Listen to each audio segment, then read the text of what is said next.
The Delaware County Historical Society presents Oak Grove resident Robert G. Lybrand. As you can see by the map, Robert was buried in the Diamond Lawn section. Line, form, balance, depth. These are some of the important mental tools of the craftsman. Wood, cane, sandpaper, saw, drawing knife, the human eye, and the hands. These are the physical tools of the craftsman. Fine furniture, like a painting on canvas, is an expression of the human condition. While furniture can and must be functional, it can, and to my mind, must be an expression of the artistic eye of the craftsman.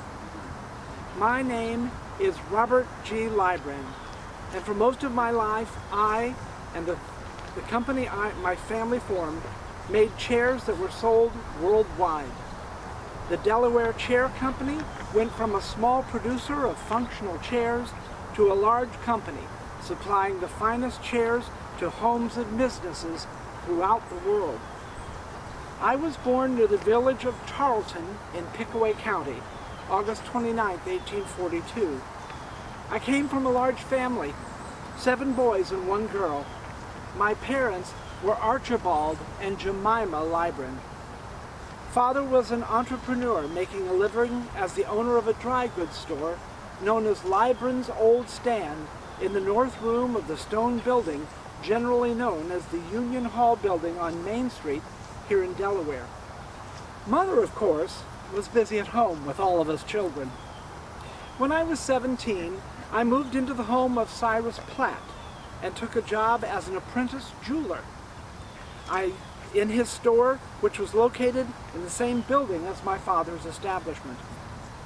With the outbreak of the Civil War, I joined the Army, serving as a captain, Company G, 192nd OVI, and served until the end of the war in 1865, at which time I returned home. Upon my return, my father and I began a business together known as Lybrand and Son. We began by purchasing the stove and tinware store of Nathan Williams.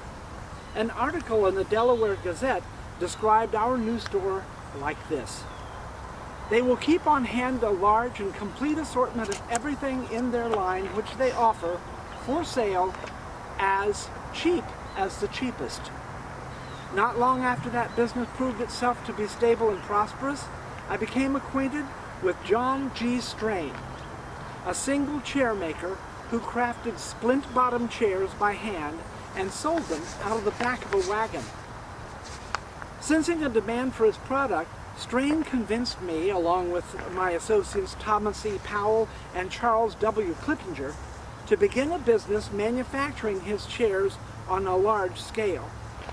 In 1870, Clippinger sold his interest in the company to my brother Samuel, who became the first president of our newly formed Delaware Chair Company, and I became plant manager. The Delaware Chair Company began in 1870. The first building, a frame structure 26 by 60 feet, stood on Winter Street, east of the river. We had 10 employees and a monthly payroll of $200. Power was provided by a planing mill owned by Clippinger, and the lumber was procured locally from the bountiful forests of the area. Our motto, as sound as oak. The Great Chicago Fire of 1871 created a huge demand for furniture of all kinds, and chairs in particular. This contributed to the rapid growth of our company. By 1872, the company was making in excess of 40,000 chairs a year. Thus, the 1873 catalog included 28 different styles of chairs. The decade of the 1870s saw many additions to the Delaware Chair Company. We also converted to steam power. By 1880, we were beginning to outgrow the space available in our building, so we looked north to the location of the former Delaware Manufacturing Company, which had failed in 1873, leaving its rather extensive property on Flax Street as a viable option for our booming chair business. We moved the business north to an 8-acre site which contains several buildings, enabling us to expand as we needed. Soon we were making over 400 different styles of chairs. In fact, our number 50 Saratoga chairs was used on many passenger trains as the director's car. Additionally, many of our chairs can be found in the White House. In 1895, my brother Samuel passed away and I assumed the role of company president in his place. The chair factory was one of the many Delaware businesses hurt badly by the Great Flood of 1913. The water washed many chairs out of the factory, piling them up in the river and becoming a large contributing factor to the destruction of the local tin bridge. The Great Depression marked the beginning of the end of the Delaware Chair Company.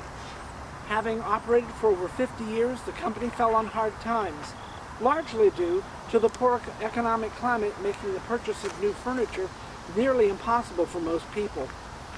Other companies as well were suffering difficulties, making corporate purchases nearly impossible. As a result, sales plummeted. In 1929, the company went into receivership, the court fixing a cost of $55,000, although our company was appraised for $102,000. The Delaware Chair Company ceased to exist in 1935. Now, lest you think the Delaware Chair Company was all there was to my life, please think again. In 1870, I married the love of my life, Mary Halbert. Together we had 3 children, Mary in 1871, then a year later in 1872 our daughter Blanche was born.